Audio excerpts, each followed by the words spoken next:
Hello everyone, मैं doctor प्रगति गुप्ता और आज इस वीडियो में हम बात करने वाले हैं कुछ ऐसे टिप्स के बारे में जिसकी मदद से थायराइड कैंसर को हम प्रिवेंट कर सकते हैं।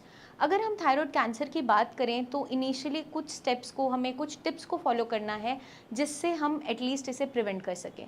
तो सबसे पहले आपको क्या ध्यान रखना है, अर्ली चाइल्डहुड में जितना भी आपका रेडिएशन का एक्सपोजर है उसको आपको लिमिट रखना है। मतलब कि जितने हमारे टेस्ट होते हैं जैसे एक्सरे हो गया, सीटी स्कैन हो गया, बहुत ज़्यादा ज़रूरत होने पे जब आपको डॉक्टर गाइड करे तभी आपको वो करवाने हैं। उसको अननेसेसरली रिपीटेडली अपनी मर्ज़ी से कभी नहीं करवाना, क्योंकि ये सारी की सारी रेज़ ऐसी होती हैं जो आगे चलकर कैंसर क्रिएट कर सकती हैं, स्पेशली थायराइड कैंसर। तो जब भी आप ये टेस्ट करवा रहे हैं, चाहे आपका सीटी स्कैन हो, तो आपको ध्यान क्या रखना है कि आपका हेड एंड नेक अच्छे से शील्डेड है। वो डॉक्टर को उस चीज़ का ध्यान रखना है और आपको भी अवेयर रहना है। तो ये इंपॉर्टेंट हो जाता है। लेटर एजेस में भी ये ज़रूरी है, मतलब कि अननेसेसरली हम एक्सरे या सीटी स्कैन की तरफ नहीं जाएंगे। जब बहुत ज़्यादा ज़रूरत है तो डेफिनेटली वो रिक्वायर्ड होता है थेरेपेटिक यूज़ के लिए, तो तब ज़रूर करवाएंगे। अदर देन दैट अपनी मर्जी से ऐसा कुछ नहीं करेंगे। स्पेशली उन लोगों में जहाँ पे जेनेटिक हिस्ट्री रही होती है, फैमिली हिस्ट्री रही होती है थायराइड कैंसर की, वहाँ पे प्रिवेंशन के तौर पे कभी कभार जो आपका थायराइड ग्लैंड है वो रिमूव कर दिया जाता है। तो जेनेटिक काउंसलिंग बहुत इंपॉर्टेंट है।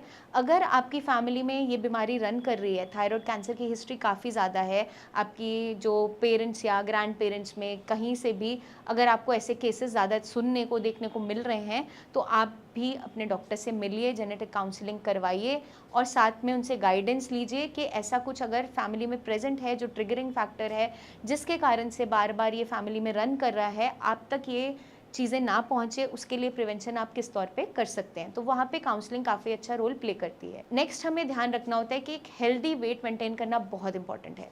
जहाँ पे भी पेशेंट ओबीस होते हैं वहाँ पे कैंसर का रिस्क बढ़ता चला जाता है, स्पेशली थायराइड कैंसर का। तो आपको एक हेल्दी ऑप्टिमम वेट मेंटेन करना बहुत ज़रूरी है, जिसके लिए आपको डेली रूटीन में एक्सरसाइज करना इंपॉर्टेंट है। एक हेल्दी डाइट को इंटेक करना बहुत ज़रूरी है।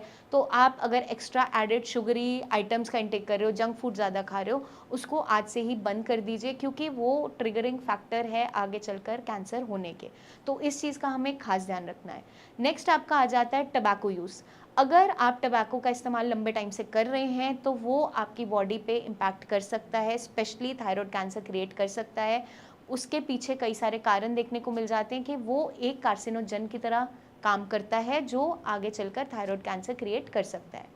नेक्स्ट आपको ध्यान क्या रखना है कि डेली बेसिस पे, जैसे हम फीमेल्स को कहते हैं कि ब्रेस्ट एग्जामिनेशन खुद से करना बहुत इंपॉर्टेंट है just to prevent breast cancer, वैसे ही थायराइड कैंसर के लिए भी आपको अपने थ्रोट की शेप को ध्यान में रखना बहुत ज़रूरी है। मतलब डेली बेसिस पे आपको उसको नोटिस करना इंपॉर्टेंट है। अगर आपको लगता है कोई छोटा सा लंप बन रहा है, गांठ सी लग रही है, छोटी सी भी बन रही है, तो उसको आपको निगलेक्ट नहीं करना है। नियर बाय डॉक्टर से गाइडेंस लेना है, उनसे पूछना है। अगर कोई टेस्ट रिक्वायर्ड है तो वो बताएंगे और वो टेस्ट करवाने इंपॉर्टेंट होते हैं। तो अगर हम ये सारी की सारी प्रिकॉशंस फॉलो कर लेते हैं तो डेफिनेटली हम इस बीमारी से बच सकते हैं और जो थायराइड कैंसर की कंडीशन है उस तक हम ना पहुंचे। यही सारी टिप्स आपको मदद करने वाली हैं। आपके कोई भी सवाल हो कमेंट करके आप ज़रूर पूछिए। आपके कोई भी क्वेश्चंस हैं, क्वेरीज है, तो नीचे दिए हुए नंबर्स पर टीम ऑफ डॉक्टर से कंसल्टेशन भी ले सकते हैं। कोई रिपोर्ट्स आप शेयर करना चाहें तो व्हाट्सएप भी कर सकते हैं। जल्दी हम आपसे फिर मिलेंगे, तब तक के लिए अपना खास ध्यान रखिएगा एंड टेक केयर।